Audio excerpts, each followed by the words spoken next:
So here's where our story begins, in a place that doesn't exist on any map you could find today.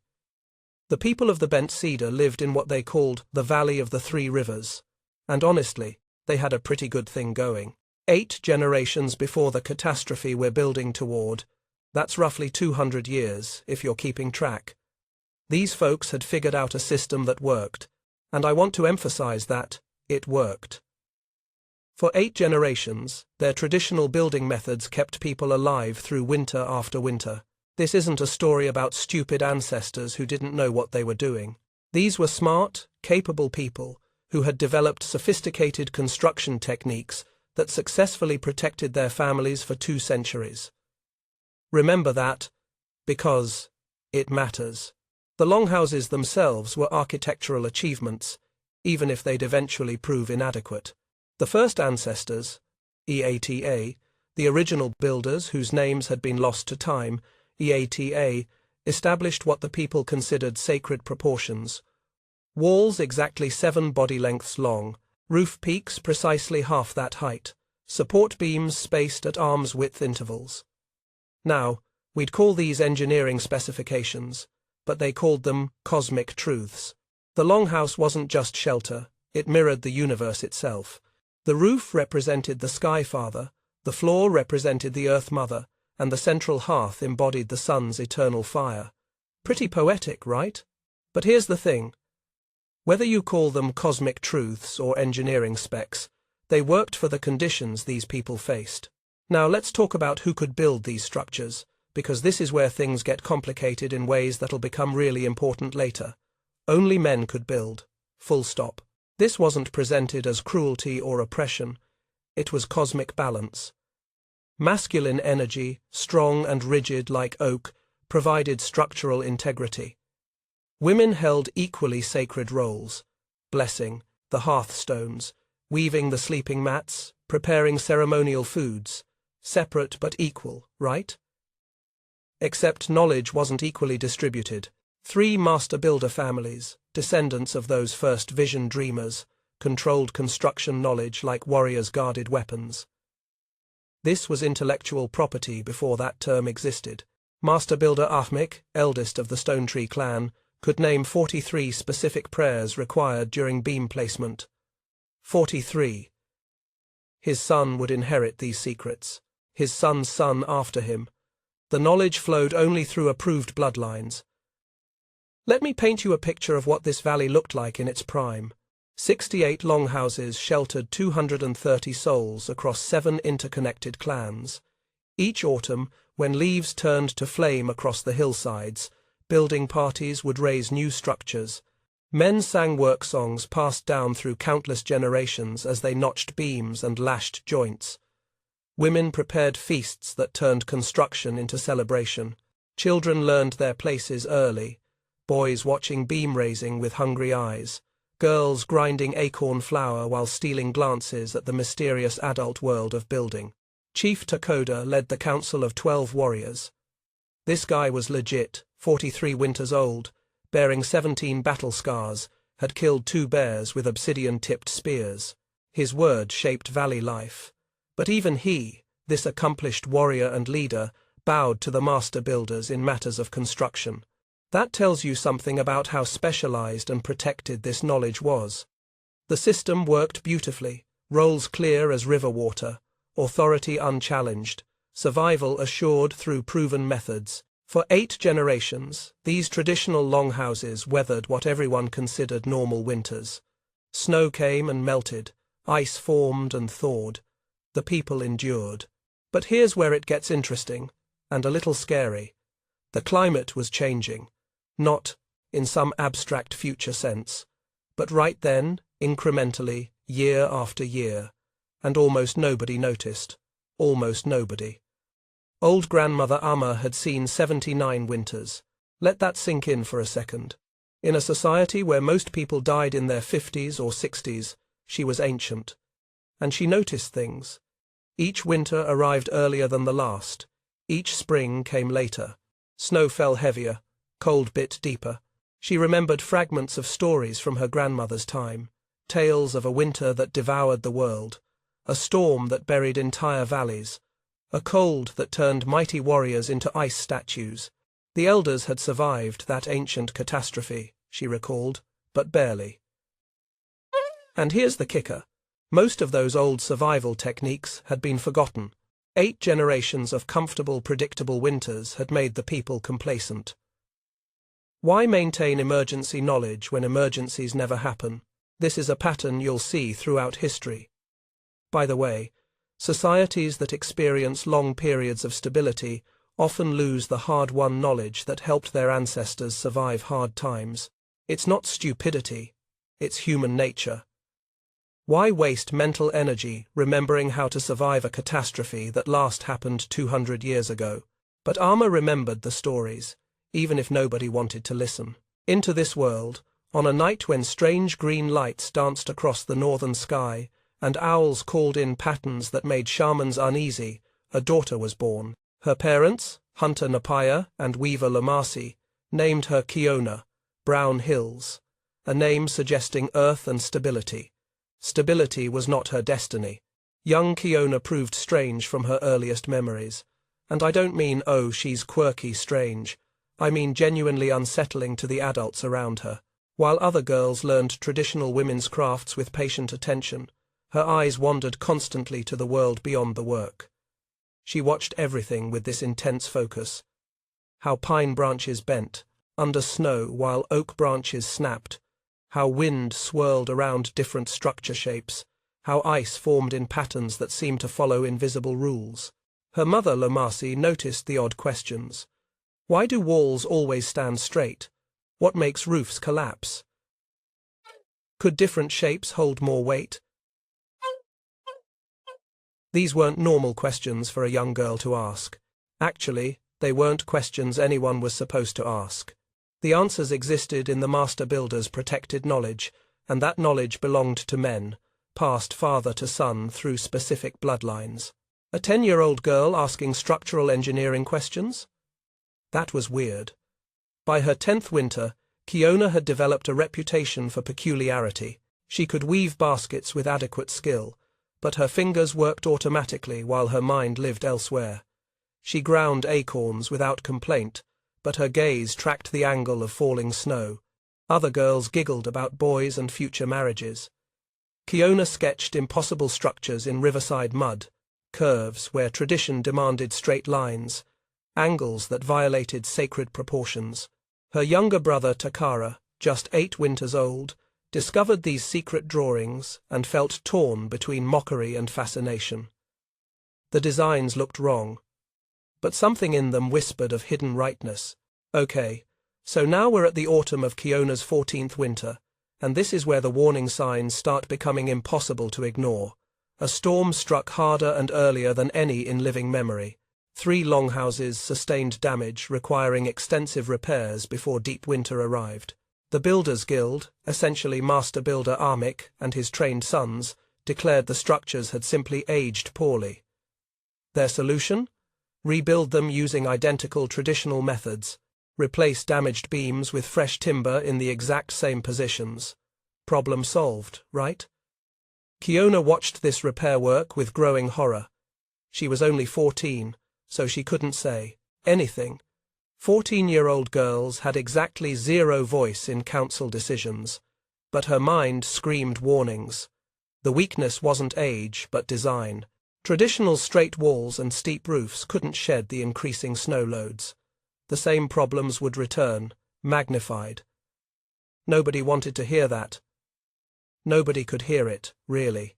The entire social structure depended on the assumption that traditional methods represented perfected wisdom, questioning that meant questioning everything: gender roles, authority structures, knowledge transmission, social hierarchy. You couldn't pull that thread without unraveling the whole fabric. So, the repairs proceeded. The traditional methods were reinforced, and Kiona kept her mouth shut while secretly beginning the most important education of her life. That winter, she learned women's work with new intensity. But she approached it differently than anyone expected. Basket work taught her how flexible materials could support surprising weight when woven properly. Hide tanning showed how moisture and heat could transform rigid materials into pliable ones. Plant medicine knowledge revealed how different substances affected wood's properties. The elder women shared these skills freely, never imagining they were arming a revolution. To them, this was just traditional women's knowledge, HAA, important but separate from the real knowledge of building. They didn't realize that Kiona was synthesizing everything, connecting dots that weren't supposed to be connected, seeing patterns that transcended the artificial boundaries between women's work and men's work. This is one of those historical moments that seems obvious in retrospect, but was invisible at the time. Kiona was developing a completely new approach to architecture by combining knowledge that society had artificially separated. But because she was doing it quietly, in the context of acceptable women's activities, nobody noticed. The valley continued its traditional rhythms. Men built, women wove, children learned their predetermined roles. The council met and made decisions based on 8 generations of precedent. Master builder Armik trained his sons in the sacred knowledge. Chief Takoda led with confident authority. And the climate kept changing, slightly, incrementally, in ways that were easy to dismiss as normal variation if you weren't paying very close attention. Old Amma watched the sky with ancient, worried eyes. Kiona studied snow patterns and wind behavior with young, calculating ones. Between them, the eldest and the youngest women who actually paid attention, existed the knowledge that might save the people. If anyone would listen.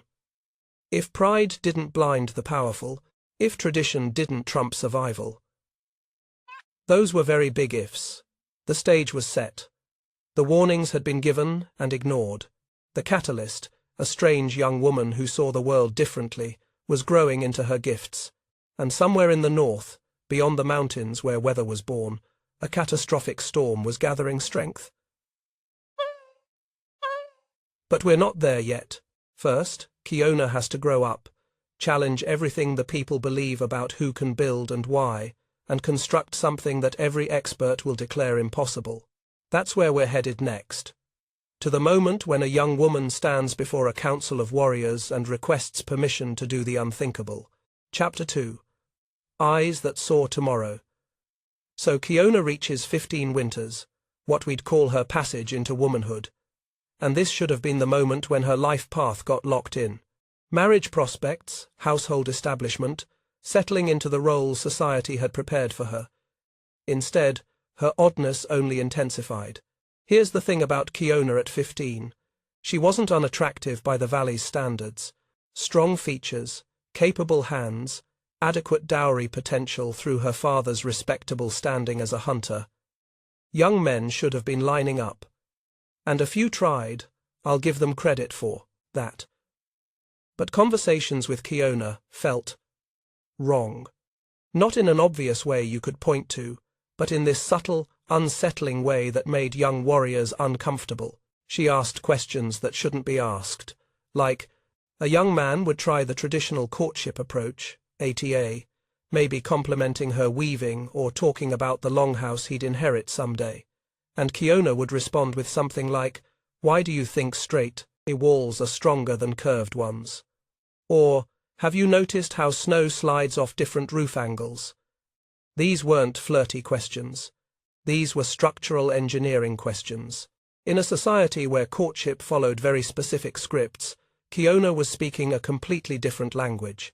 After several awkward courtship attempts ended in mutual relief, EMA, the young men escaping to more conventional girls, Kiona returning to her observations of the natural world, the village began calling her the woman who thinks like a man. And I want to be clear, this was not a compliment. This was social categorization, a way of marking her as deviant, as someone who had violated the natural order. Her father, Napaya, struggled with this in ways that honestly break my heart a little. He loved his daughter fiercely. He admired her sharp mind, even if he didn't fully understand it. But he couldn't reconcile these feelings with his role as a respected hunter and council member. His social standing depended on conforming to tradition. When other warriors teased him about his strange daughter, and they did, regularly, he laughed along with them. Imagine that for a second, laughing at jokes about your own child because not laughing would be social suicide. He was dying a little inside every time, But what choice did he have? Her mother Lamasi felt the pain more deeply, I think, because she understood Kiona in ways her husband couldn't. She recognized her daughter's gifts, even while fearing their consequences. She knew what happened to women who stepped too far outside acceptable boundaries.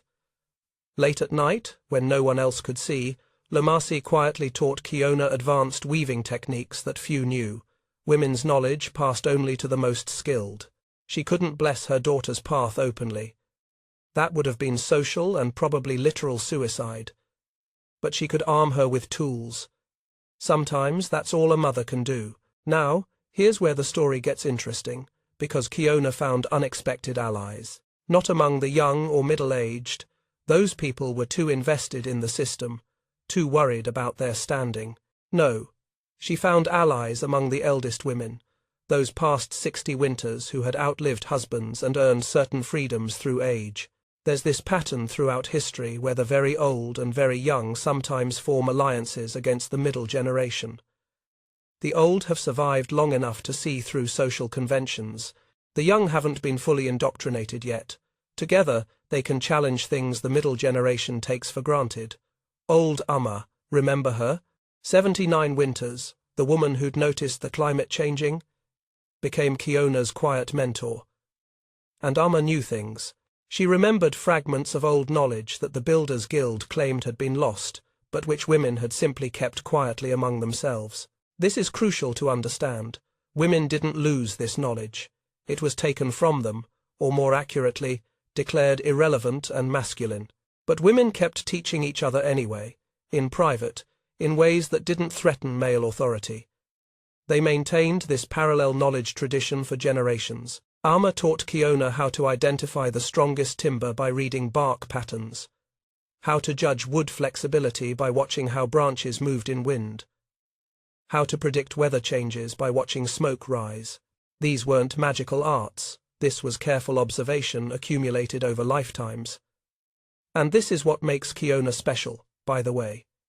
It's not that she had some innate genius the men lacked. It's that she had access to both knowledge traditions, the women's observational knowledge that Amma taught her, and the men's structural knowledge she gleaned by watching builders work. She could synthesize what society had artificially separated. By her 18th winter, Kiona had developed what master builder Ahmik would have called heretical theories, if he'd bothered listening to a woman, which he wouldn't have. She understood that traditional construction created specific failure points. The straight walls acted as rigid levers when wind pushed against them, all that force concentrated at the joint connections. The steep roof pitch meant snow accumulated rather than sliding off. The weight-bearing system depended entirely on compression strength of vertical supports, which became increasingly vulnerable as snow loads exceeded design parameters. In her mind, and this is the revolutionary part, she saw alternative designs, curved walls that deflected wind force rather than resisting it directly, shallower roof angles that shed snow continuously, support systems based on flexible strength rather than rigid compression. These weren't random ideas. These were solutions based on years of observation, synthesis of multiple knowledge traditions, and genuine understanding of structural principles. Kiona had basically invented a new architectural philosophy. She just had no way to test it or prove it to anyone. The winter of her 20th year brought what I'm calling the second warning. An unexpected late-season storm dropped heavy wet snow that collapsed master builder Ahmik's own supply shelter. Now, the irony here is just chef's kiss perfect. The master builder, the guy who literally controlled all official construction knowledge, whose word was law on structural matters, had his own building collapse. You'd think this would prompt some self-examination, right? Some questioning of methods? Nope. Ahmik blamed the shelter's location rather than its design. He rebuilt it in a different spot using identical methods and declared the problem solved. Because admitting design flaws would have meant admitting that his father was wrong, that his grandfather was wrong, that 8 generations of master builders might have been optimizing for the wrong conditions. That's too much for most people to accept. It's easier to blame location, bad luck, angry spirits, anything, except the fundamental assumptions your entire identity rests on. Kiona knew better. but she stayed silent. Who would listen to a 20-year-old unmarried woman with a reputation for strange thinking? She had exactly zero authority, zero platform, zero voice in the decisions that mattered, until the spring morning when she decided to create that voice herself. She appeared before the Council of 12 warriors and formally requested permission to build her own longhouse. The reaction was instantaneous chaos. Warriors laughed so hard several nearly fell from their sitting logs. Chief Takoda's face cycled through confusion, amusement, and something that might have been anger at such presumption. Master Builder Ahmik's expression suggested he'd just watched a salmon request permission to fly. "Women do not build," Ahmik declared with the patience you'd use on a confused child. "The ancestors forbid it. The spirits would be offended. The structure would fail, bringing shame upon your family and potentially cursing the entire valley. Return to women's work and abandon this foolishness." But here's where Kiona showed real intelligence. Not just technical knowledge, but political savvy. She'd prepared for this moment. She stood with a warrior's posture, back straight, gaze level, voice steady, and made her case. And she was smart about how she framed it. She didn't directly criticize traditional methods, which would have gotten her dismissed immediately. She didn't claim women were better builders, which would have been suicide. Instead, she framed her request as experiment, as expansion of knowledge, as honoring the ancestors by adapting their wisdom to changing conditions. She invoked old Amma's stories of the ancient catastrophic storm. She suggested that preparedness honored those who survived it. She made it about respect for tradition, not rejection of it. Most importantly, she made an offer the warriors couldn't refuse. "If I am wrong, my failure will prove traditional wisdom. If I am right, the people gain new knowledge at no cost to them." Now, Chief Takoda was a warrior. He understood calculated risks, and he saw opportunity in her audacity. Let the strange woman build her foolish structure. When it failed, and it surely would, the lesson would silence future challenges to tradition. Women would learn their place. The social order would be reinforced through practical demonstration. It was a win-win from his perspective. Either she'd fail and prove tradition right, or, impossibly, she'd succeed and the people would gain knowledge. But he didn't seriously consider that second possibility. Nobody did. "You may build," Takoda announced with what I can only describe as magnanimous cruelty. "But not here in the valley where your failure might cause problems. Build on the northern ridge, where wind blows hardest and snow piles deepest. Build alone, without help from the master builders or their apprentices." He paused, letting that sink in, then delivered the final condition. "If your woman's design survives even one winter in that exposed place, perhaps, we will consider that you were not completely foolish. More likely, you will abandon this madness before snow flies, marry properly, and we'll speak no more of it." The council roared with laughter. Kiona's father buried his face in his hands. The shame of this moment would follow him for years. Her mother's expression mixed pride and terror in ways that only mothers can manage. But Kiona bowed respectfully, accepting terms she knew were designed to ensure her failure, and began the most important work of her life. The northern ridge earned its fearsome reputation honestly. Exposed to prevailing winds, receiving the first and hardest storms, accumulating snow that took until late spring to melt, this was where the people drove predators and enemies. Not where they chose to live. 2 generations back, a young couple had tried establishing a hunting camp there. Their traditional longhouse lasted exactly 1 winter before collapsing under snow load. They retreated to the valley, and the ridge stood empty ever since. That's what Kiona was walking into. She stood alone on that windswept height, summer sun warm on her face, feeling simultaneously terrified and certain. The location's very hostility would prove her point. If her design survived here, it could survive anywhere. But first, she needed help. Because here's a practical reality that the council had probably counted on. Traditional building required teams of men, heavy timber, complex joinery, dangerous work at heights, 2023rd. One person alone couldn't do it. The council had essentially told her to perform an impossible task, expecting her to give up when confronted with physical reality. They underestimated two things: Kiona's determination and the secret support of women who dared not openly assist. Old Armor came first, climbing that ridge path despite her 79 winters, bringing dried fish and whispered encouragement. Then came Lomasi, Kiona's mother, who spent entire days gathering herbs on the ridge, while actually helping measure and mark construction sites. One by one, elder women past 50 winters joined the conspiracy. Women whose husbands had died, women who had earned some independence through age, women who were tired of being told their observations held no value. They came at dawn or dusk when valley eyes looked elsewhere. They brought tools borrowed from husbands' stores, knowledge gained from watching builders for decades, and the fierce satisfaction of women participating in their own quiet revolution. Kiona's brother Takara became her open ally despite their father's fury. He was 15 now, burning with that particular adolescent idealism that makes teenagers do heroic and stupid things in equal measure. Their father, Napaya, forbade his son from helping his foolish sister. Takara defied him.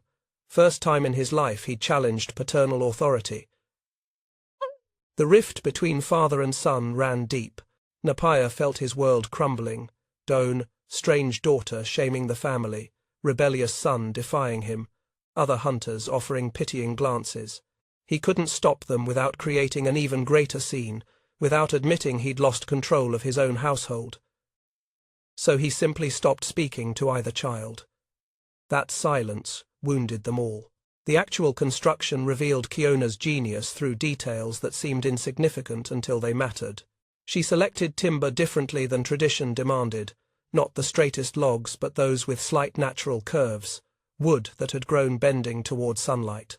Master builder Ahmik, watching from the valley with his far-seeing eyes, laughed at her obvious ignorance of proper materials.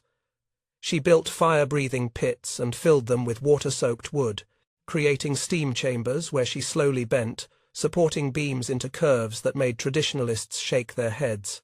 She wove cattail mats between structural members, creating a flexible support system that distributed weight like a basket holds grain. Every wrong choice served a calculated purpose that wouldn't become obvious until the storm came. The curved walls would deflect wind, the shallower roof would shed snow continuously. The woven mat reinforcement would provide flexible strength that could bend without breaking. Warriors made regular pilgrimages to the northern ridge specifically to mock her progress. Young warrior Kohana, Coba, who had once awkwardly courted Kiona, Selv, led the mockers with special venom. His hurt feelings had transformed into public ridicule. He called it the coward's cave, claiming its curves revealed feminine weakness. Even friendly observers shook their heads sadly. Healer Kaya, who admired Kiona's plant knowledge, gently suggested she abandon this madness before winter came and left her stranded. But 3 people believed absolutely.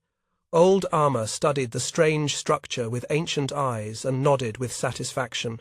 Lomasi brought food and encouragement, telling her daughter that women had always known things men dismissed. And Takara worked beside his sister with the fervor of youth discovering purpose. As autumn arrived, Kiona completed her longhouse. It looked wrong from every angle. Warriors bet on how many days until wind collapsed it. Master builder Armik publicly declared it an abomination. Chief Takoda smiled confidently. Kiona moved her possessions in, lit the central hearth, and prepared to prove that survival sometimes requires building something the world has never seen. The first snows came early. The curved roof shed snow almost instantly while traditional longhouses began accumulating white caps. The mockery grew quieter. A few warriors privately admitted that perhaps the strange woman understood something. Master builder Ahmik dismissed this as coincidence. Real winter hadn't yet arrived. He was right about that. Real winter was coming. And it would arrive like the end of the world. Chapter 3. Building the Impossible. The northern ridge in summer was actually beautiful, in that harsh, unforgiving way that wild places can be. Wildflowers dotted the exposed slopes, hawks circled overhead hunting for rabbits, and on clear days you could see 3 valleys over. But beauty wasn't why Kiona was there. She was there because the council had sent her to the one place they were certain would defeat her. Traditional building required teams because the work was genuinely dangerous and physically demanding. Moving logs that weighed more than 2 full-grown men, lifting support beams into position at heights where a fall meant serious injury or death. The joinery work that required 4 hands minimum to hold pieces in alignment while lashing them together. One woman alone shouldn't have been able to do it. The council was counting on that. But Kiona had spent years thinking about this problem, and she'd developed solutions that the master builders had never needed to consider. Because here's the thing, when you have unlimited labor and traditional methods that work adequately, you never need to innovate around constraints. The Builders Guild had no incentive to develop techniques for solo construction or to question whether their lumber selection criteria were actually optimal. Kiona, working alone with limited help, had to think differently. She started with timber selection, and this is where her years of observation paid off. Traditional building wisdom said you wanted the straightest logs possible, perfectly vertical growth, minimal knots, uniform grain. That made sense if you were building rigid structures that resisted force through pure compression strength. But Kiona was building something else entirely. She selected logs with natural curves, trees that had grown on hillsides, leaning toward sunlight, developing tension wood on one side and compression wood on the other. Master builder Ahmik, watching from the valley with his distance-seeing eyes, literally laughed at her obvious ignorance of proper materials. His apprentices joked about it for days. They didn't understand what she was doing. These naturally curved logs, properly oriented, would create walls that deflected force rather than resisting it head-on. They'd bend slightly under wind load, distributing stress across the entire structure rather than concentrating it at rigid joints. The curves weren't weakness, they were engineering. The steam bending process was something she'd developed from women's knowledge about making basketry materials pliable. She dug fire pits and lined them with stones, filled them with water-soaked wood that created dense steam. Then she'd position her curved logs in the steam chambers, weighted with stones, gradually encouraging them into the exact curves she needed. This took forever, by the way. Each beam required days of careful heating and cooling cycles.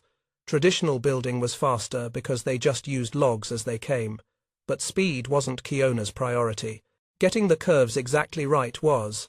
The warriors who made pilgrimage to mock her progress would stand at a safe distance and shout commentary. "She's cooking the logs like she's preparing dinner." Young warrior Kohana was particularly vicious with his jokes. "The coward's cave grows slower than moss. Perhaps by next summer she'll have 2 walls standing." Kiona ignored them. She'd learned long ago that responding to mockery only encouraged it. But I imagine it hurt anyway. These were people she'd grown up with, men who had once been playmates before society sorted them into separate spheres. Now they travelled specifically to ridicule her. Her mother, Lomasi, would arrive as the mockers left, bringing food and quiet encouragement. "They're afraid," Lomasi would say. "Men always mock what threatens them. Your success would mean their fathers were wrong, their teachers were wrong, their entire understanding of the world was incomplete. That's terrifying." Kiona understood intellectually, but emotionally? It still stung. Her brother Takara proved invaluable for the heavy lifting. At 15, he was approaching his full strength, and 2 people could accomplish what one couldn't. They developed a system using levers and pulleys, improvised machines that multiplied their force. This was another innovation born of necessity. Traditional building parties used brute manpower. Kiona and Takara used mechanical advantage. The joint work showcased Kiona's synthesis of knowledge traditions. She used lashing techniques from basketry, complex weaving patterns that distributed load across multiple connection points. Traditional joinery relied on precise notching and single-point connections, which created potential failure points. Kiona's woven joints were more forgiving, more flexible, more resilient.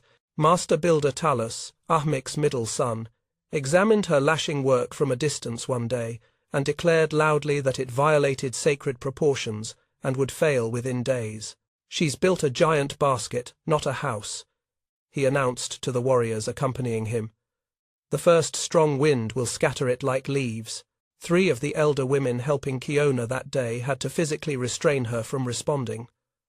Old Armour put a gnarled hand on Kiona's shoulder and whispered, "Let your work speak. Words convince no one. Results convince everyone." The support beam placement represented her most radical departure from tradition. Instead of vertical posts spaced at arm's-width intervals, she created a network of supports at varying angles, closer together than tradition required. This created redundant load paths, jala. If one beam failed or weakened, others would automatically share the burden. Traditional design assumed each support beam carried its designated load and nothing more. Kiona's design assumed failures would happen and built in compensatory systems. It was the difference between rigid optimization and flexible resilience. As summer progressed toward autumn, the structure began to take recognizable shape. And okay, it looked weird. Really weird. From the valley below, it appeared like some sort of bulging, organic growth rather than a proper geometric building. The walls curved outward, then inward, then outward again in ways that seemed random to casual observers.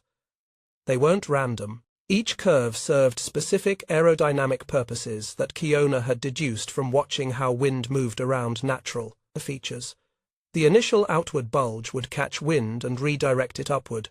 The inward curve would create a low-pressure zone that actually pulled the structure down, increasing stability.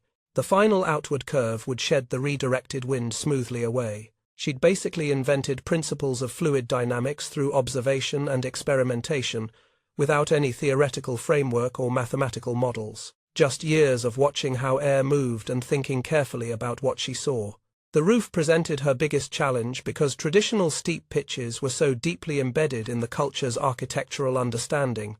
Roofs were supposed to be steep, too. That was cosmic truth, like walls being straight or fires being hot. The steep pitch allowed snow to slide off, or so conventional wisdom claimed. Except Kiona had noticed that snow didn't actually slide off steep traditional roofs.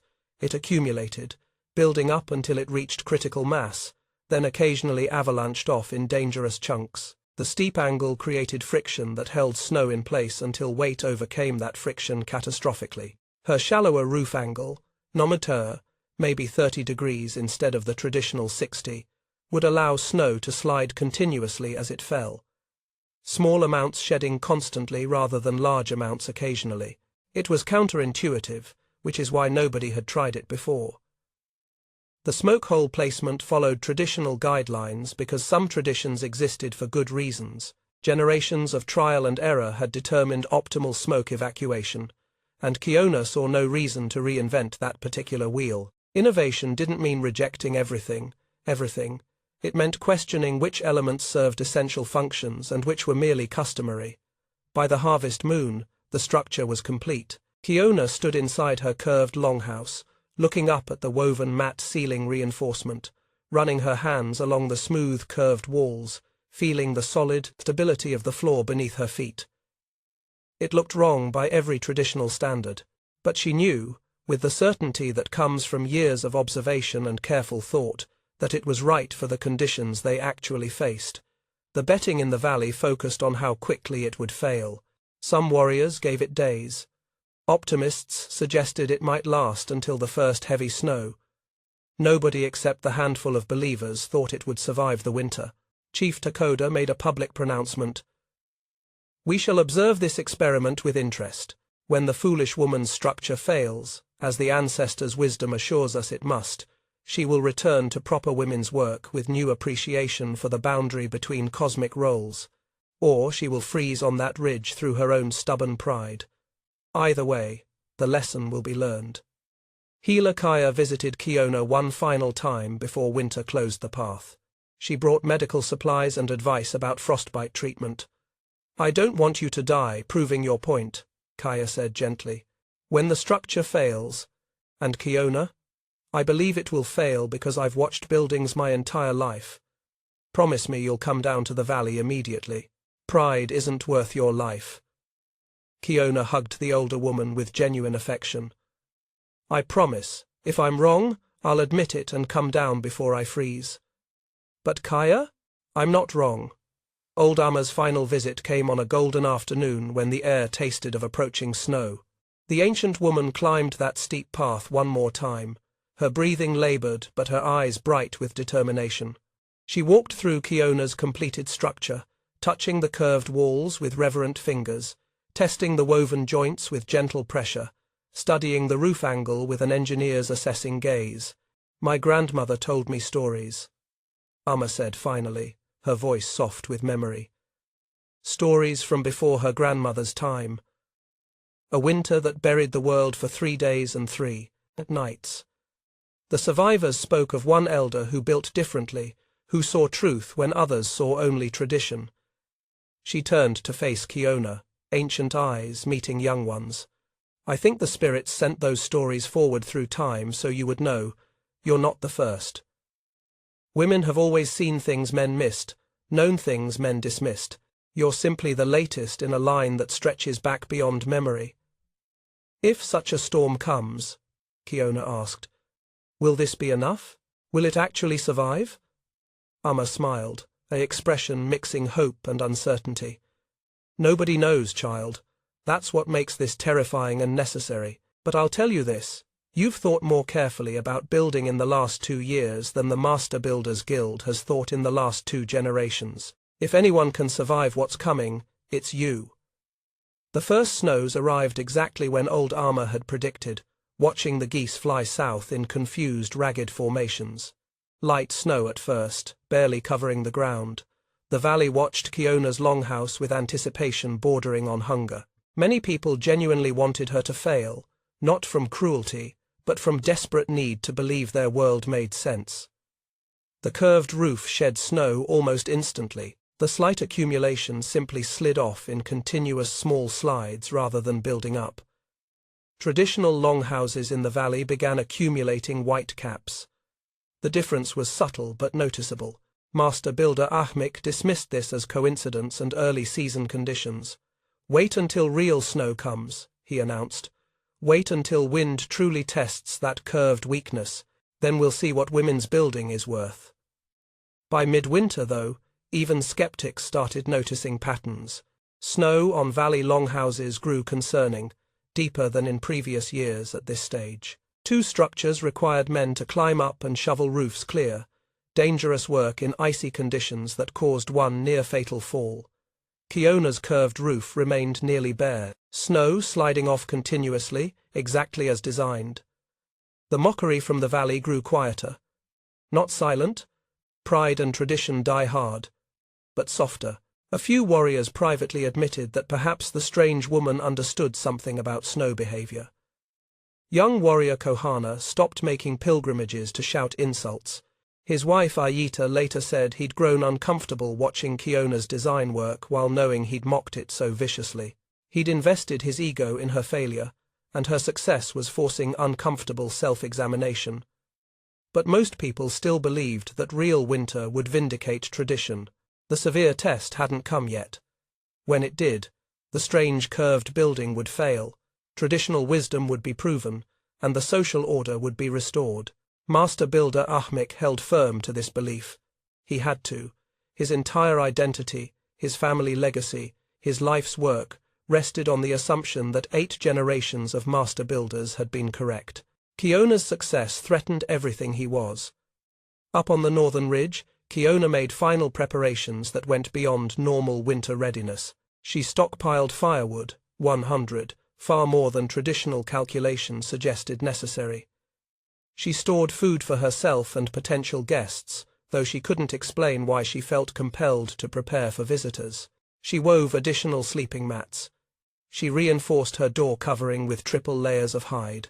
She checked every joint and lashing in her structure, tightening here, adjusting there, ensuring everything was as perfect as she could make it.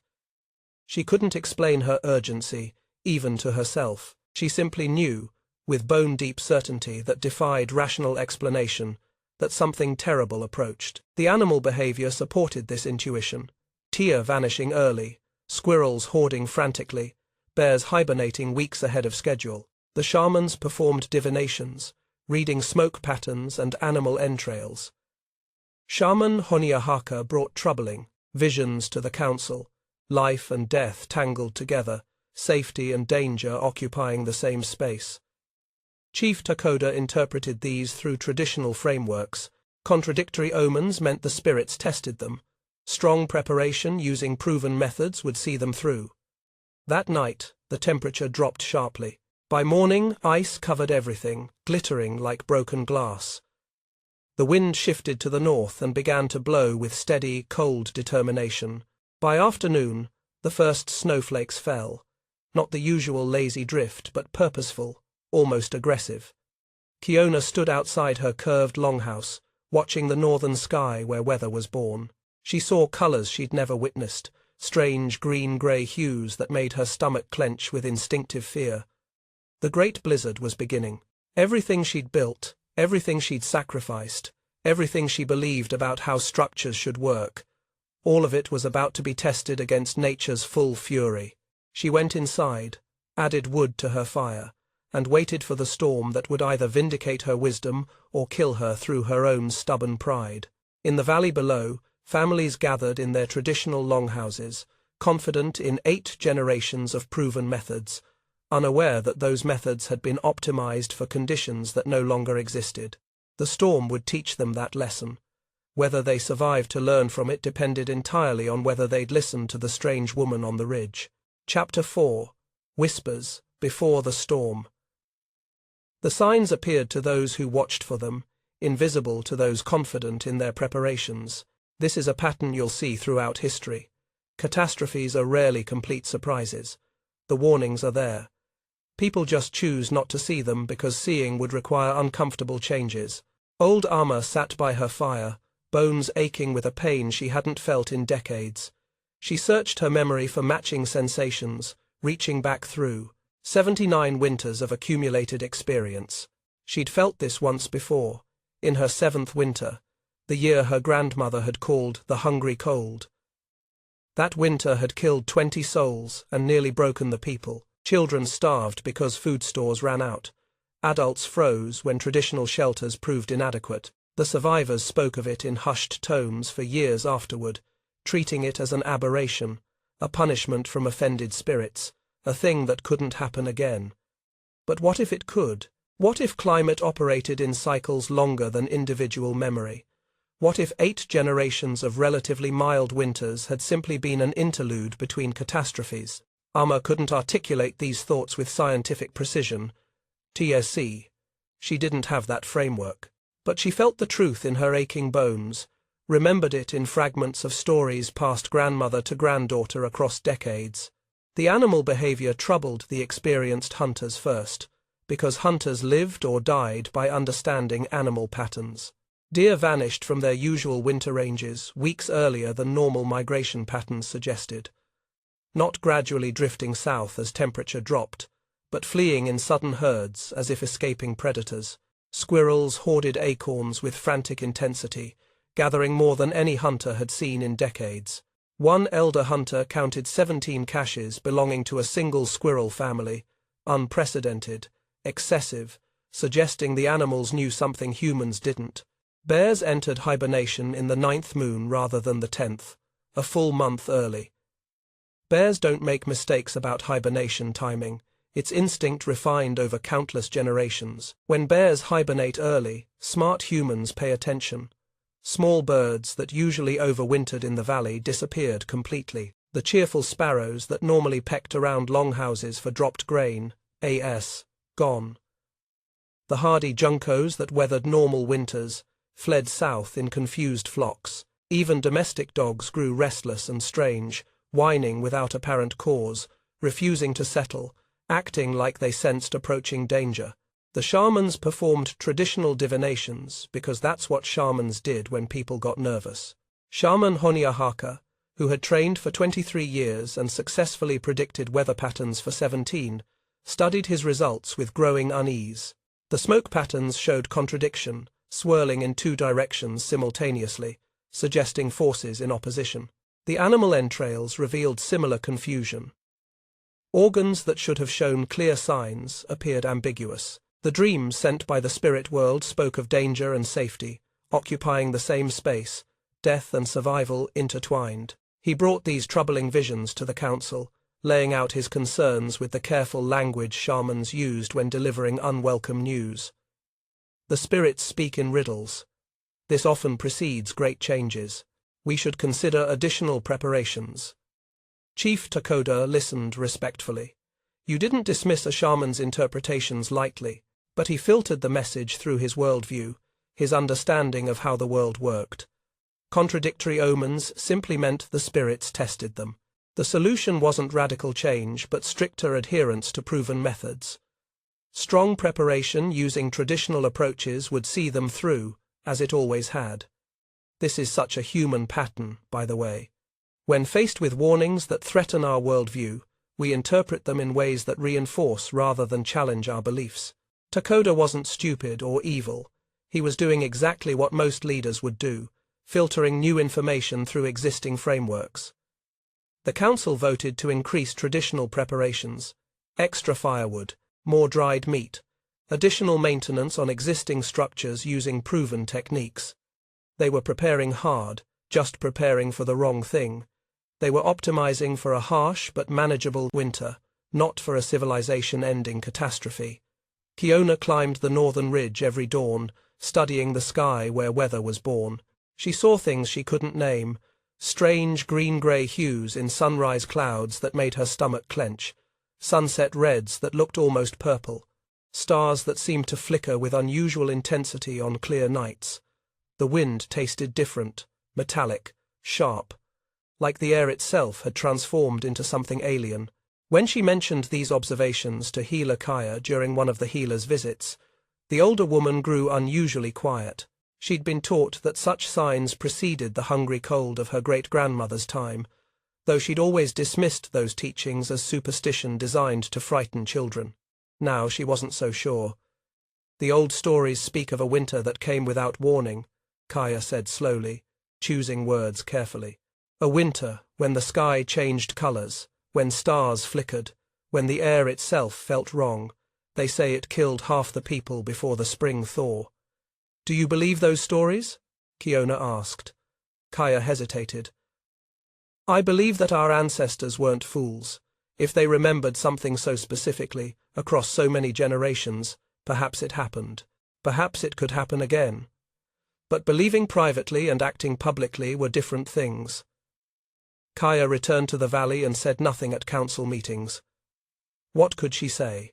That old wives' tales about star patterns suggested preparing for apocalypse. The warriors would laugh at her, just as they'd laughed at Kiona. The dreams came to multiple people simultaneously, though most didn't share them for fear of appearing foolish or disturbed. Dreams are easily dismissed in daylight among practical people making practical decisions. Kiona dreamed of a great white bear, larger than mountains, that crushed traditional longhouses with casual swipes while passing around her curved dwelling without touching it. She woke with her heart pounding, the image so vivid she could still see it with her eyes open. Old Amma dreamed of her grandmother standing in deep snow, pointing toward the northern ridge and speaking words Amma couldn't remember upon waking. Just the gesture and the overwhelming sense of urgency. Young Takara dreamed of building structures that bent like tree branches in wind, that survived by yielding rather than resisting. When he told Kiona about it, she felt the hair on her arms rise.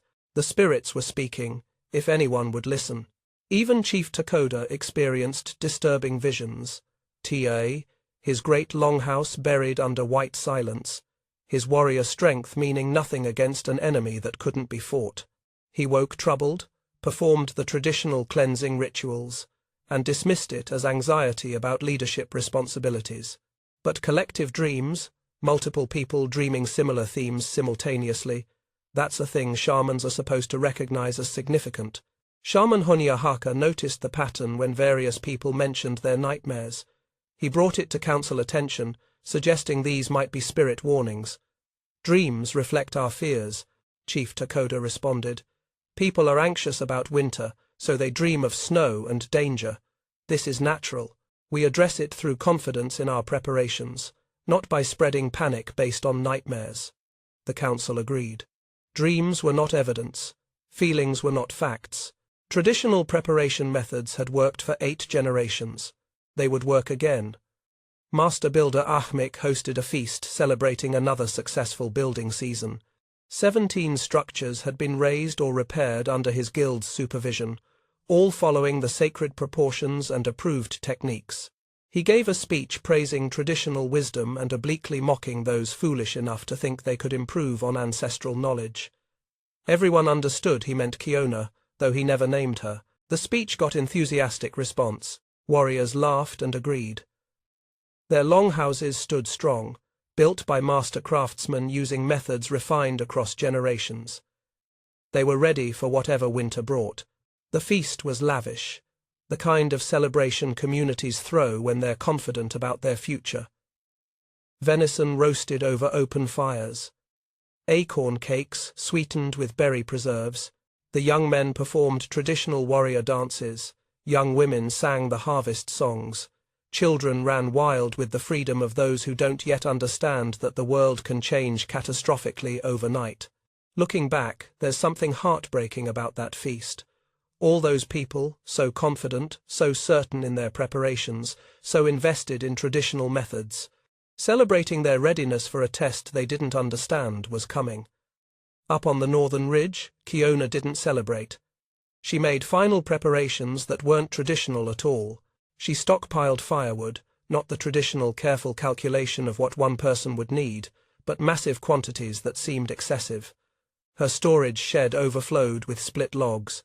She created additional stacks protected by hide coverings at multiple points around her longhouse. She stored food for herself and guests she couldn't identify but felt certain would come. Dried venison, ground acorn flour, preserved berries, dried fish, APAs. Quantities beyond what one person could consume. She kept telling herself it was just being cautious, but some part of her knew she was preparing for refugees.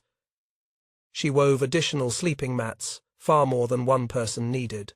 She reinforced her door covering with triple layers of hide. She checked every joint and lashing in her structure, tightening here, adjusting there, ensuring everything was as perfect as human effort could make it.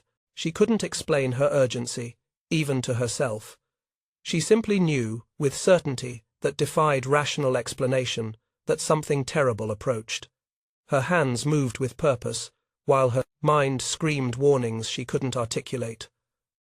Old Amma visited one last time before the snow made the ridge path impassable. She climbed slowly, her ancient body protesting each step, but determined to see Kiona's preparations. She studied the stockpiled firewood, the excessive food stores, the extra sleeping mats. "You feel it too," Amma said. Not a question.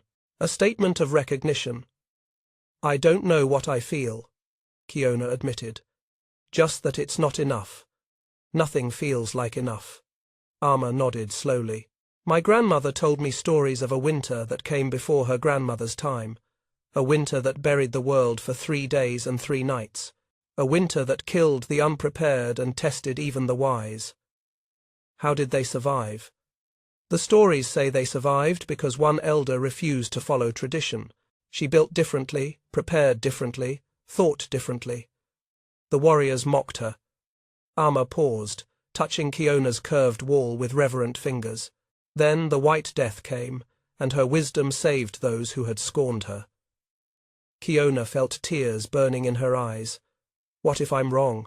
What if I'm just an arrogant woman who thinks she knows better than 8 generations of master builders? What if people die because they followed me instead of tradition? Amma gripped Kiona's hands with surprising strength for someone so ancient. "Child, people will die either way. Winter kills, storms kill. That's the nature of life in this land. But you've given people a chance they wouldn't have had otherwise. You've given yourself a chance. That's all anyone can do." That night, the temperature dropped sharply, not gradually cooling as autumn faded to winter, but plummeting with sudden viciousness. By morning, ice covered everything, a thin crust that transformed the world into something brittle and treacherous. Kiona stood outside her longhouse, watching her breath crystallize instantly in the air. The ice glittered in weak sunlight, like broken glass, beautiful and terrible. The wind shifted to the north. In this region, north wind meant serious cold, serious snow. But this wasn't the usual gradual shift of changing weather patterns. This was immediate, complete, like someone had thrown a switch. By afternoon, the first snowflakes fell. Not the usual lazy drift of early winter snow, fat flakes floating gently down. These were small, hard, purposeful. They fell with determination, almost aggression, driven by wind that was already strong and growing stronger. By sunset, the snow fell harder. Visibility dropped. Temperature continued plummeting. The wind's voice rose from whisper to moan to howl. By midnight, the storm had fully arrived. Snow fell in sheets that made visibility beyond a few body lengths impossible. Wind screamed with a voice that made humans feel small and insignificant. Temperature reached levels that could freeze exposed flesh in minutes. The great blizzard had begun. In the valley, families woke to the storm's fury and felt the first stirrings of unease. This wasn't normal heavy snow. This was something else entirely. But their longhouses stood strong, built by master craftsmen using proven methods. They added wood to their fires, gathered children close, and told themselves everything would be fine. On the northern ridge, Kiona added wood to her fire, checked her supplies one final time, and settled in to wait. She didn't know yet that warriors who had mocked her would come seeking shelter. She didn't know that her fool's longhouse would become a refuge. She didn't know that the next 3 days would destroy 2/3 of the valley's structures and transform her from outcast to savior. She just knew that the test had arrived. Everything she'd built, everything she'd sacrificed, everything she believed about how structures should work, all of it was about to face judgment from the most merciless judge of all. Nature doesn't care about tradition. Nature doesn't care about social conventions or gender roles or 8 generations of precedent. Nature only cares about what actually works. The storm would prove what worked and what didn't. The storm would separate wisdom from convention, survival from pride, truth from comfortable lies. For 3 days and 3 nights, nature would teach lessons written in frozen bodies and collapsed dreams. The people of the Bent Cedar were about to learn which of their beliefs served survival and which served only certainty. Chapter 5. 3 days that changed everything. The first day arrived with what I can only describe as deceptive ordinariness. Heavy snow, sure, but manageable. Valley families woke to the storm, tended their fires, ate morning meals, and discussed the weather with more curiosity than concern. This is how most catastrophes begin. By the way, not with obvious apocalypse, but with something that looks almost normal, until suddenly it isn't. These people had weathered countless winters. They'd seen heavy snow before, survived cold snaps, endured harsh conditions. This seemed harder than most, but nothing unprecedented. Just another winter storm that would blow through in a day or two, leaving them with good stories to tell around fires. By mid-morning, snow depth reached knee-height. People started paying more attention. That was fast accumulation for just a few hours. But okay, sometimes early-season storms dumped quickly then tapered off. No reason to panic yet. By noon, the snow passed waist height. Now people were concerned. The wind had picked up significantly, creating drifts that made travel between longhouses difficult. Families that had planned to visit neighbors decided to stay home. Better to wait it out in comfort than risk getting lost in whiteout conditions 20 paces from your door. By afternoon, as daylight began to dim, the wind began to howl with a voice that made children cry and warriors reach instinctively for weapons. This is a primal human response. When nature sounds angry, we want to resarch, fight something, but you can't fight wind, you can't negotiate with snow, you can only endure or fail. Chief Takoda's Great Longhouse, USTA, the largest structure in the valley, built by master builder Ahmik's father, specifically to showcase the guild's mastery, TA began showing strain as afternoon darkened toward evening.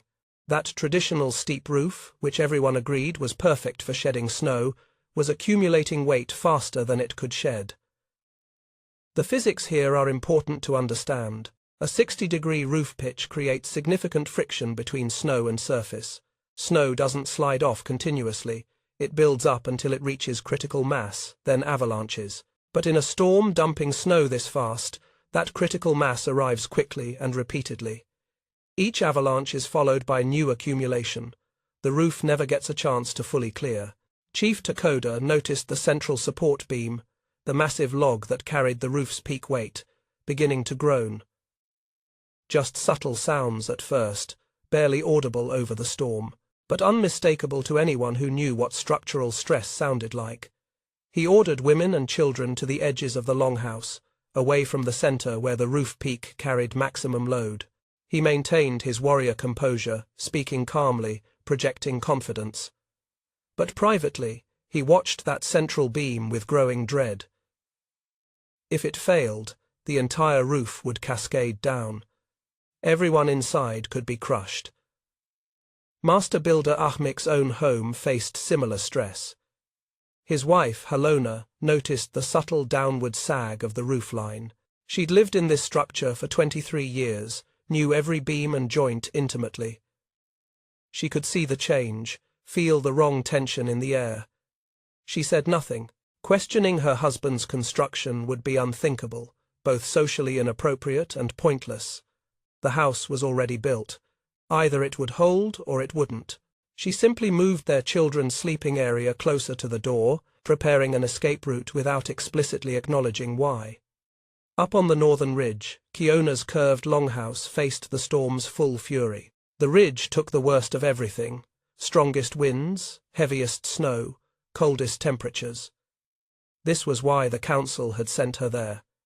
They'd been certain the exposure would defeat her. But wind that would have hammered straight walls like battering rams instead flowed around the curved structure like water around a river stone. The aerodynamic principles Kiona had observed in nature and incorporated into her design were working exactly as she'd theorized. The wind found no flat surfaces to push against, no sharp corners to create turbulence. It just slid around. Snow that would have accumulated on a 60-degree roof instead slid continuously off the 30-degree slope, small amounts shedding constantly rather than building to catastrophic weight. The shallow angle everyone had mocked as too weak to be a real roof was proving perfect for exactly these conditions. The flexible support system absorbed stress that would have snapped rigid beams. When wind gusts hit particularly hard, the entire structure flexed slightly, bending but not breaking, distributing force across the whole framework rather than concentrating it at rigid joints. Inside, Kiona maintained her fire and waited. She could hear the storm's fury, feel the building move subtly as it flexed. But the movements were controlled, expected, designed. This was the structure doing exactly what she'd built it to do. She listened to the wind's song and the snow's relentless whisper, and she thought about the people down in the valley who had mocked her. Were they safe? Were their traditional longhouses holding? Part of her wanted vindication. I wanted to be proven right. But a larger part just wanted everyone to survive. The second day broke with no break in the storm. Actually, that's not quite accurate. The second day didn't really break at all. There was no dawn, no sunrise, just a gradual shift from black darkness to grey darkness, as hidden sun rose somewhere beyond the blizzard. If anything, the storm had intensified overnight. Temperature had plummeted until breath froze instantly into ice crystals that hurt to inhale. Snow fell so thick that visibility dropped to arm's length. Wind velocity reached levels that made standing upright nearly impossible for anyone who ventured outside. Warriors who had to check livestock or gather firewood returned nearly frozen, reporting that the animal shelters were buried, the livestock likely dead, the world transformed into a white hell where directions ceased to exist. One young warrior, Maka, got disoriented between his longhouse and the storage pit barely 10 paces away. He wandered in circles for what he later said felt like hours, but was probably only minutes, until he literally stumbled into his own door by pure luck. That's when people started to understand. This wasn't a bad storm. This was something else entirely. By mid-morning of the second day, the first longhouse failed. The structure belonged to Hunter Sahale and Weaver Mikasi, a couple in their 30s with 4 children. They'd built it 11 years earlier, using traditional methods, had maintained it properly, had done everything right by conventional standards. The roof didn't collapse dramatically, no sudden catastrophic failure. Instead, it sagged slowly, incrementally, giving them precious minutes of warning. They heard the beams groaning, saw the ceiling lowering, and had just enough time to grab their children and flee to the storage pit beneath the main floor. They huddled in that frozen earth cavity, covered in every fur and hide they owned, sharing body heat while the world above them groaned and broke. The roof came down gradually over the course of maybe 20 minutes, crashing in sections, until their home was reduced to broken timber and compressed snow. Other families heard the distinctive crack and crash of structural failure. They knew one of their number had lost shelter. In normal winter, that meant hardship.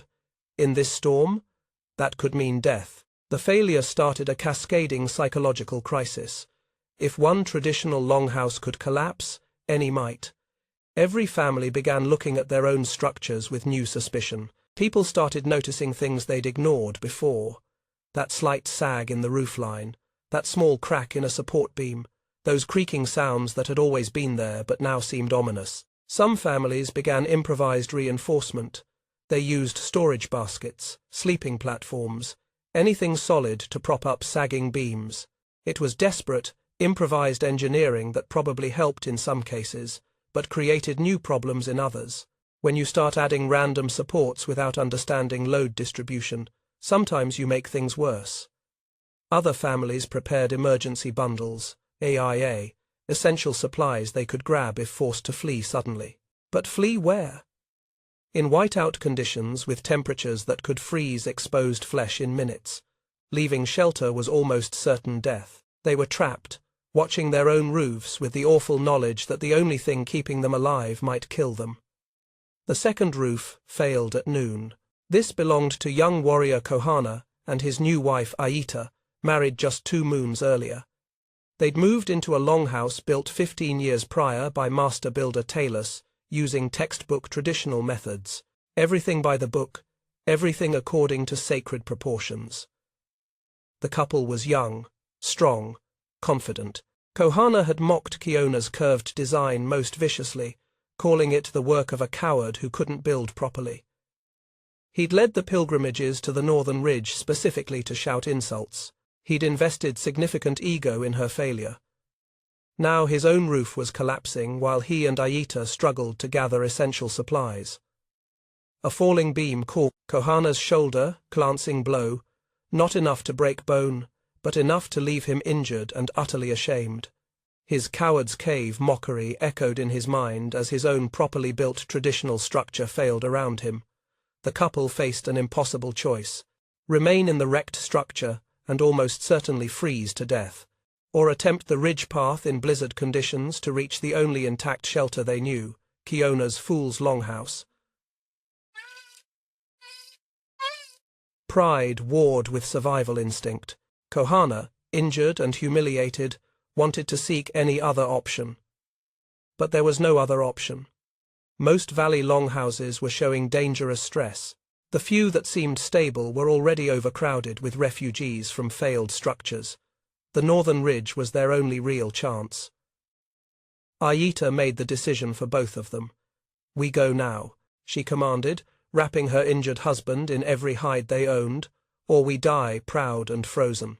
I choose living over pride." The journey from valley floor to northern ridge normally took less than half an hour. In the blizzard, it became an epic of survival that they'd remember until death. They roped themselves together with braided leather line, staying in contact when visibility dropped to nothing. They fell repeatedly in waist-deep drifts that seemed determined to bury them. They lost the path twice and had to backtrack using Aita's superior sense of direction, 82.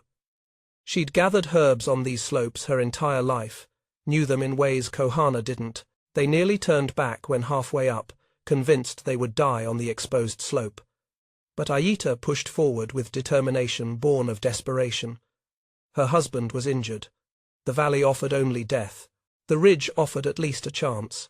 When they finally reached Kiona's curved doorway, they literally collapsed in the entrance, nearly dead from exposure. Their outer garments were frozen solid. Ice coated their faces. They couldn't speak through frozen lips. Without a word of judgment or triumph. No, I told you so. No gloating about the mockery Kohana had heaped on her. She just stripped off their frozen outer garments with efficient care, wrapped them in dry furs, fed them hot broth made from dried venison and herbs. Kohana's face burned with shame, seeking shelter from the woman he'd mocked most cruelly. But when he tried to apologize through chattering teeth, Kiona simply smiled gently and said, "Welcome. You're safe here. That's all that matters." The second afternoon brought 2 more structural failures in quick succession. The domino effect had started. As each longhouse collapsed, snow displaced from that structure would settle on neighbors, increasing their burden, hastening their failure. It was a feedback loop that fed on itself. Master Builder Ahmik watched this cascade with horror, finally understanding the terrible truth. His guild had optimized for normal conditions while leaving the community vulnerable to abnormal threats. Every structure he'd ever built followed the same principles. Every structure faced the same failure mode.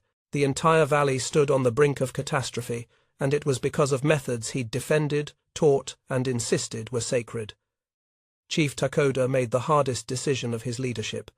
Evacuate. Families would have to abandon their homes before roofs collapsed and seek refuge in whichever structures seemed most stable. He designated 3 gathering points based on which longhouses appeared least stressed. Families began the terrifying migration through waist-deep snow between structures barely 30 paces apart. They carried children and precious supplies, racing against time and collapsing roofs. People died during these short journeys, elders who couldn't move fast enough, children who slipped from frozen hands, adults who got disoriented and wandered the wrong direction. But gathering in fewer structures only delayed the inevitable. Concentrated weight of multiple families, combined with continuing snow accumulation, simply accelerated the failure timeline. You couldn't solve a fundamental design problem by adding more load to the same design. By evening of the second day, one of the designated gathering points, CSC, the home of Elder Hunter Chesmu, OCO, groaned and began to sag.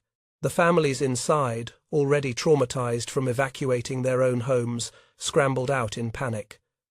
Some sought other structures. Some simply dispersed into the storm, desperate to escape. That's when the exodus toward the northern ridge began in earnest. The rumor spread through the valley like wildfire despite the blizzard. The strange woman's curved longhouse stood undamaged on the ridge. It was sheltering refugees. It was surviving what traditional structures couldn't. Warriors remembered their mockery and felt sick with shame. But survival trumped pride. Families roped themselves together and began the treacherous climb. Some made it. Some turned back when the path proved too dangerous. Some simply vanished into the white chaos. Whether they perished, found other shelter, or eventually reached the ridge, no one would know until the storm passed. By the second night, Kiona's longhouse sheltered 17 souls. Herself, Kohana, and Aita, 2 families with young children, several elder women, including old Ama, who had attempted the ridge climb before the storm worsened, and eventually Kiona's own brother Takara with their parents. Napaya arrived last, and most reluctantly. His own home had developed dangerous stress fractures. His pride lay shattered worse than any roof. He'd forbidden his son from helping build this structure. He'd supported the council's decision to exile his daughter to the ridge. He'd laughed at jokes about her foolishness. Now he stood at her door, literally begging for shelter, unable to meet her eyes. Kiona embraced him anyway. She just held her father while he wept, welcoming him with tears of relief that he was alive, that he'd swallowed his pride in time, that she could save at least this one stubborn man she loved. The third day dawned with no end in sight. The storm raged with undiminished fury. By now, 2/3 of valley longhouses had failed completely or been abandoned as unsafe. The bodies of livestock emerged from drifts, frozen horses, dogs, the clan's treasured goats that had been carefully bred for generations. The food storage pits, buried under snow measured in body lengths, became inaccessible. Families scattered among the few remaining structures, and Kiona's ridgetop refuge faced a terrifying reality. If the storm continued much longer, starvation would kill those the cold hadn't taken. Inside the curved longhouse, 17 people existed in circumstances that should have produced conflict, but instead created unexpected community. The structure was crowded, far more bodies than it was designed for. They were rationing supplies carefully. Privacy was non-existent. Everyone could smell everyone else. Children cried. Adults snapped at each other from stress. But they were alive. Kohana, his injured shoulder, tended by Kiona's herb knowledge, helped manage the fire rotation. He couldn't do heavy work, but he could feed logs, bank coals, keep the hearth alive. He did it with the focused intensity of a man trying to atone. Master builder Talus, Ahmik's middle son, who had fled his father's house when the great beam cracked, studied Kiona's joint work with fascinated horror. He kept touching the woven lashings, testing the curved beams, examining the flexible support system. "This shouldn't work," he muttered. "By everything I was taught, this shouldn't work. But it does. It works better than anything I've ever built."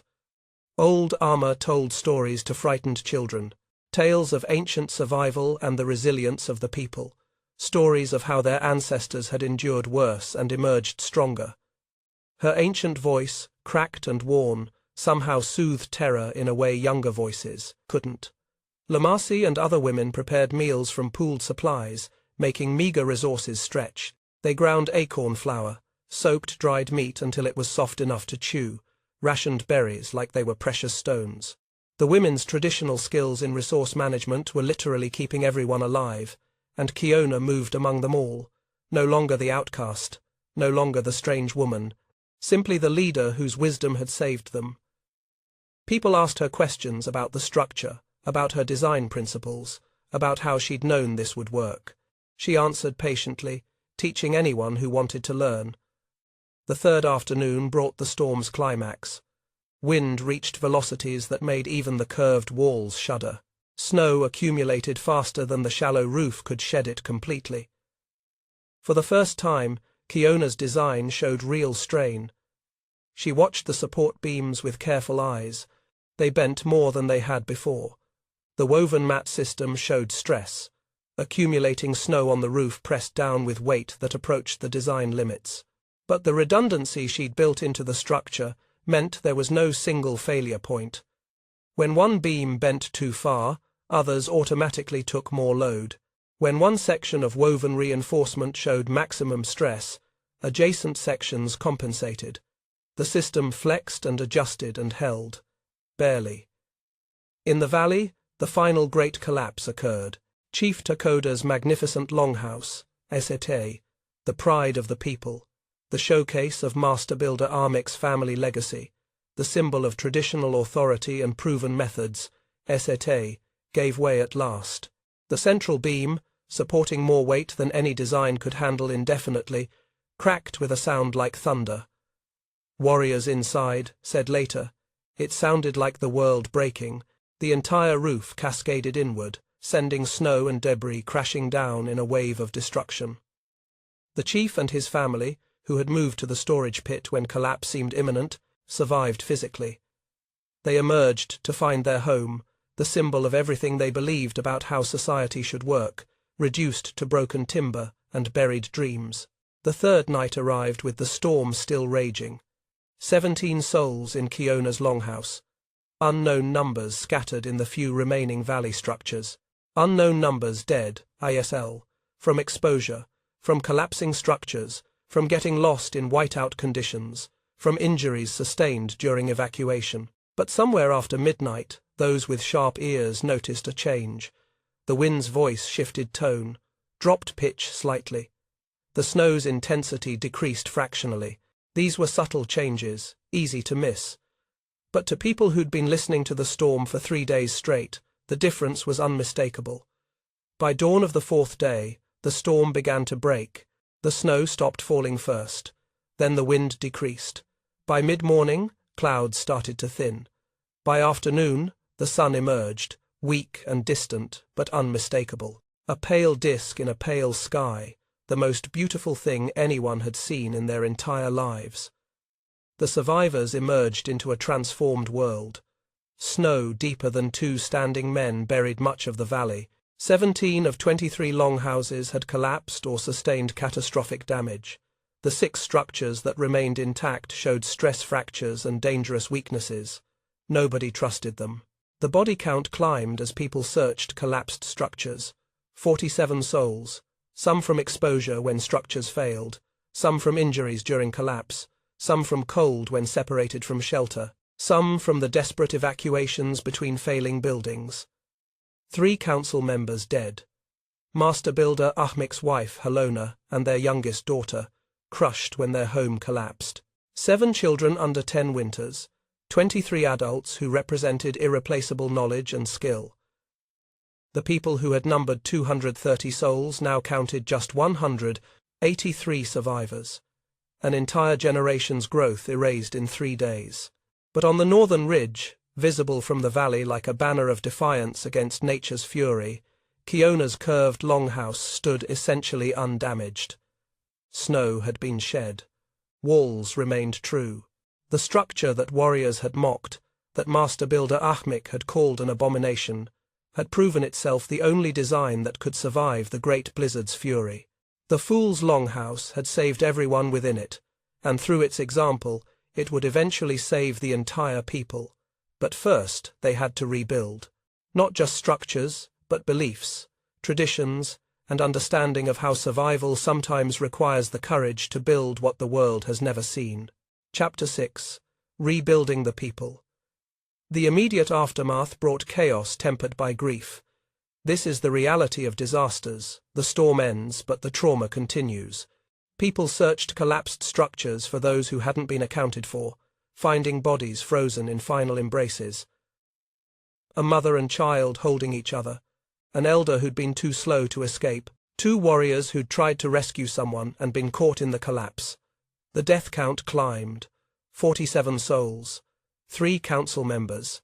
Master builder Ahmek's wife, Halona, and their youngest daughter. 7 children under 10 winters. 23 adults who represented irreplaceable knowledge, AI, hunters who knew the best game trails, weavers who understood complex patterns, storytellers who remembered tribal history, healers who could identify hundreds of medicinal plants. You can't easily replace that kind of knowledge. It accumulates over lifetimes. When it dies with the person, it's just gone. The people who had numbered 230 now counted 183 survivors, an entire generation's growth erased, families torn apart, children orphaned, the social fabric shredded. The first council gathering after the storm occurred not in Chief Takoda's ruined longhouse, but in Kiona's curved structure on the ridge. The symbolism wasn't lost on anyone. These proud warriors, who had forbidden women from construction knowledge, now held their most important meeting in a woman's foolish design. Chief Takoda had aged 10 years in 3 days. His face showed lines that hadn't been there before. His eyes held a haunted quality that would never quite leave. He'd lost his home, his certainty, and several close friends. But he'd gained something too, humility. He opened with words that would be remembered for generations. The spirits sent us a teacher, and we called her fool. They showed us wisdom, and we clung to pride. They offered survival, and we chose tradition. The storm has judged us, and we were found wanting. Now we begin again, not by pretending the old ways were perfect, but by honoring what worked and changing what failed. Master builder Ahmek struggled to find words. His entire worldview had shattered along with his wife's body and his family's legacy longhouses. The man who had controlled construction knowledge like a jealous god, who had defended traditional methods as cosmic truth, now had to admit comprehensive failure. His voice, usually commanding, emerged broken.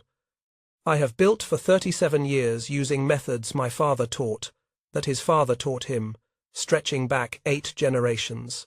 Every structure I raised followed sacred proportions and approved techniques. In 3 days, the storm destroyed them all. He paused, looking at Kiona with eyes raw from weeping. I was wrong. We were wrong.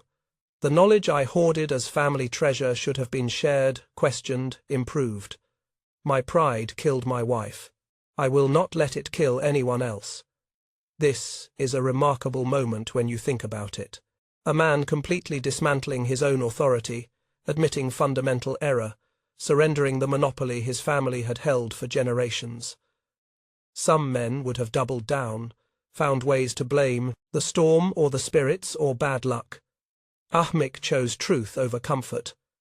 What followed was the most remarkable knowledge transfer in tribal memory. Kiona, overnight transformed from outcast to master builder, began teaching anyone willing to learn. Warriors, women, young people, even children. She didn't restrict knowledge or create new guilds or establish new hierarchies. She just taught. She explained curved wall principles using demonstrations with bent branches. See how the straight branch snaps under force? Now watch the curved branch. It bends, distributes the force, springs back. Buildings can do the same thing. She showed snow load calculations by piling weights on different roof angles. Made the invisible visible. Made the theoretical practical. Made the revolutionary accessible. But here's where Kiona showed real wisdom beyond mere technical knowledge. She understood that forcing too much change too quickly would break the people as surely as the storm had broken their homes. Humans need continuity, even in revolution. We need to feel connected to our past even as we move toward new futures. So she framed her innovations not as rejection of ancestral wisdom, but as extension of it. The first builders were brilliant, she would say. They created structures that survived 8 generations of normal winters. But the climate has changed. Our ancestors would have adapted. They were smart, resourceful people. We honor them by doing what they would have done. Observe, think, improve.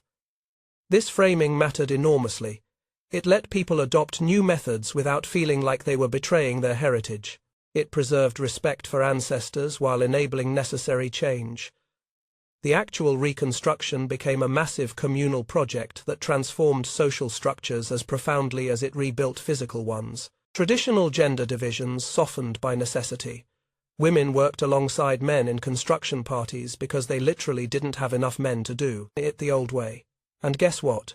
Women proved perfectly capable of construction work when given the chance. Young warrior Kohana became one of Kiona's most dedicated students. The man who had mocked her most viciously now publicly acknowledged his error and worked to master the new techniques. His wife Aita joined construction teams, her quick hands perfect for the detailed lashing work the new designs required. There's something beautiful about people who can admit they were wrong and change. Kohana could have nursed his wounded pride, made excuses, blamed circumstances. Instead, he owned his error and became part of the solution. The building process synthesized old and new in ways that satisfied both conservatives and innovators. Traditional ceremonies still blessed new structures, prayers to the ancestors, offerings at the 4 directions, sacred songs during beam placement. The rituals remained even as the techniques transformed. Master builder Ahmik's surviving sons worked alongside Kiona. They contributed traditional joint work while learning her innovations. The resulting designs honored heritage while ensuring survival. This wasn't complete revolution, it was synthesis, evolution, adaptation. But not everyone adapted gracefully. Warrior Tokala had lost his wife and 2 children when his longhouse collapsed. He'd refused to seek Kiona's refuge out of pride, convinced that traditional structures would hold, that the woman's design would fail spectacularly. His family had died for his certainty. He became bitter and angry. He blamed Kiona for not warning more forcefully, ignoring that she'd had no authority to warn anyone. He blamed the council for allowing her to build at all, as if her building had caused the storm. He blamed everyone except himself for gambling with his family's lives and losing. He argued loudly in council that the storm was divine punishment for allowing a woman to violate cosmic order. That returning to pure traditional methods would restore the spirit's favor. That adapting to Kiona's innovations would invite further catastrophe. A handful of warriors, those most invested in traditional masculine authority, those who'd built their entire identities around being protectors and builders, echoed his arguments. Change threatened them personally. If women could build, if traditional methods were wrong, if authority came from wisdom rather than gender. What did that mean for them? Chief Takoda faced this resistance with wisdom earned through catastrophic loss. He didn't order compliance or dismiss legitimate grief. Instead, he proposed a practical test. Let those who wish to build traditionally do so. Let those who wish to follow Kiona's methods do so. When the next heavy winter comes, we will see which approach serves the people better. Truth will prove itself. This was politically brilliant. He acknowledged dissent without letting it paralyze action. He framed choice as legitimate while letting natural consequences provide answers. But most survivors had learned lessons written in frozen bodies. They chose Kiona's methods from raw, pragmatic calculation. Her design had worked when everything else failed. One by one, 17 new structures rose that first autumn, all incorporating curves, shallow roofs, flexible support systems. The valley's architecture transformed, and with it, something deeper shifted in the people's understanding of knowledge, authority, and survival. The resource challenges proved harder to solve than design principles. The storm had destroyed food caches, killed livestock, buried stored seeds under snow that wouldn't fully melt until late spring. The surviving population faced potential starvation unless they received help. Chief Takoda, swallowing considerable pride, sent messengers to the 6 nearest communities requesting assistance. He offered knowledge in exchange, said Faside, specifically, offering to teach Kiona's building methods in return for food supplies. The responses revealed that the Great Blizzard had struck widely. 3 neighboring settlements had experienced severe damage, though none as catastrophic as the people of the Bent Cedar. 2 settlements reported only moderate impacts, 2-7, protected by geography or lucky enough to miss the storm's worst fury. 1 settlement sent no response. Messengers returned, reporting the entire community had perished. 43 souls lost when their shelters failed, and freezing temperatures killed even those who survived initial collapse. An entire community. Just gone. News of Kiona's successful design spread rapidly. Within a single winter, representatives from 11 regional communities journeyed to the valley to study the curved longhouse. The woman who thinks like a man became the builder whose wisdom saved her people. Her reputation spread far beyond her home valley. Stories told at trade gatherings, techniques demonstrated at regional councils. Her name spoken with respect that would have seemed impossible a year earlier. But Kiona herself struggled with her transformation from outcast to legend. She'd never sought fame, only to build something that worked.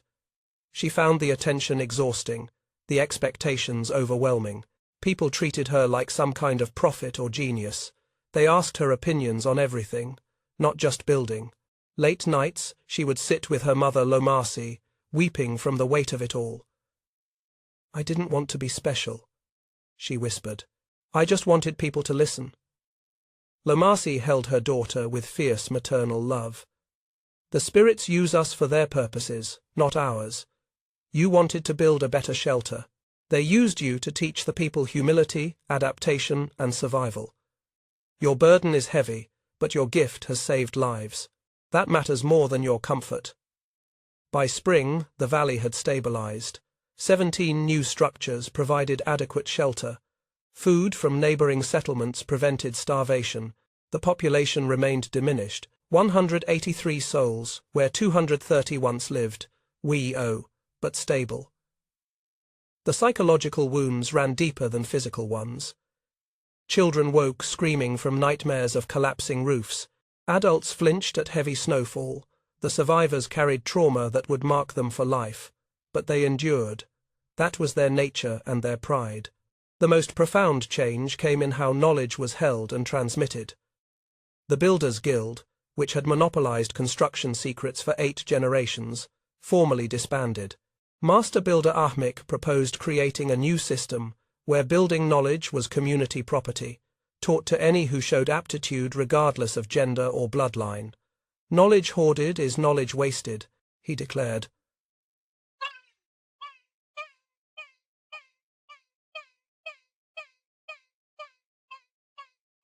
The storm taught us this lesson in blood. We will not forget. Kiona became the first official master builder under the new system, with Ahmik and his sons serving as senior apprentices. The irony wasn't lost on anyone, but survival mattered more than ego. Young people, especially girls who had never imagined building as possible, flocked to training sessions. The valley's future would look different than its past, not because tradition was rejected, but because survival demanded evolution. Chapter 7. Legacy, written in curved walls. 20 winters passed like water flowing down stone. The people of the Bent Cedar numbered 205 souls by the winter of Kiona's 40th year, not quite recovered to pre-storm levels but growing steadily. The valley had healed its physical wounds. The deeper changes proved more permanent. Every longhouse now incorporated Kiona's innovations, though diverse variations had emerged. Some builders preferred more pronounced curves, while others used gentler slopes. Some relied heavily on woven mat reinforcement, while others developed alternative flexible support systems.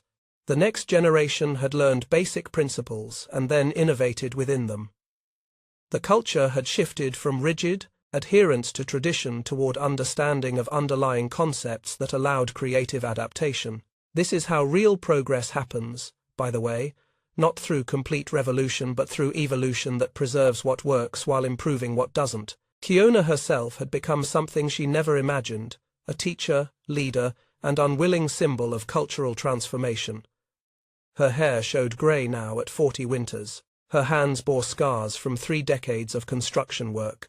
Her face carried lines earned through responsibility. She trained apprentices from 11 different regional communities, spreading wisdom that synthesized her innovations with local traditional knowledge. But Kiona never stopped observing, questioning, improving. On cold winter nights, she would study how snow fell on different roof angles, how wind patterns shifted with seasonal changes, how ice formed in ways that suggested structural vulnerabilities she hadn't anticipated. She developed techniques for insulating walls using packed moss and clay that reduced firewood consumption by nearly half. She experimented with smoke hole designs that drew more efficiently. She remained what she'd always been, a woman who watched the world carefully and built according to what she saw. The Great Blizzard had never repeated at that catastrophic intensity, though several hard winters tested the new designs. Each test provided data, revealed weaknesses, suggested improvements. Kiona insisted on documenting failures as carefully as successes. When apprentice builder Melly's experimental ultra-shallow roof proved too flat and accumulated dangerous snow load, Kiona praised her for attempting innovation while analyzing why the design failed. "We learn more from what doesn't work than from what does," she would say. "The storm taught us that refusing to learn is refusing to survive." The political transformation proved partial and imperfect. Cultures evolve but rarely revolutionize completely. Women could now become builders, but men still dominated the craft numerically. The council included 2 women among its 12 members, unprecedented but hardly equal. Some warriors still grumbled about the loss of old ways and taught their sons that men's traditional roles had been undermined. Young warrior Tokala, who never forgave the cultural changes he blamed for his family's deaths, raised 3 sons in deliberate opposition to Kiona's influence. His eldest, Nashoba, refused to learn building from a woman and apprenticed with one of master builder Ahmik's sons instead. He learned a hybrid style that incorporated some innovations while rejecting others. Kiona accepted this without bitterness. Not everyone would embrace change. That was human nature. Her personal life had followed unexpected paths. She never married in the traditional sense. No warrior courted the famous builder, and she never sought such partnership. But she'd formed deep companionship with healer Kaya. They'd built a life together, sharing a home, knowledge, and affection. The valley accepted their household without comment. Catastrophe had broadened many definitions. Kiona's brother Takara had become a respected builder himself, specializing in intricate lashing techniques. He'd married young Ayita after her first husband Kohana died from infected wounds received during the Great Blizzard. Their 3 children, 2 daughters and a son, all showed aptitude for construction and learned the craft naturally. Her parents had lived to see her vindication. Heartier became one of her fiercest defenders in council debates, using his warrior status to protect her from those who still resisted women's involvement in building. He never fully apologized for doubting her. Pride prevented such direct acknowledgement, but his actions spoke louder than words. He died peacefully at 63 winters. His last words to Kiona: "I was wrong about many things, not about you." Lomasi lived longer, reaching 70 winters. She'd spent those final years teaching young girls that women's knowledge had always mattered. Only now, men were finally listening. Old Amma had died during the Great Blizzard's second night, peacefully and warm in Kiona's curved longhouse. Her ancient bones finally surrendered at 80 winters. Her last words, whispered to Kiona with fierce satisfaction: "I knew. From the moment you were born under strange lights, I knew you'd save us. Die happy now." The most profound moment of Kiona's later life came on an autumn evening in her 40th winter. A young woman of 16, named Nayeli, approached her after a training session. The girl's eyes held the same intense observation that had marked young Kiona 3 decades earlier. "Master Builder," Nayeli said hesitantly, "I've been watching how water flows around stones in the river. I think there might be a way to design roofs that channel snow and ice more efficiently using similar principles. May I show you my sketches?" Kiona's heart swelled with emotion she couldn't name. This was it, the true legacy.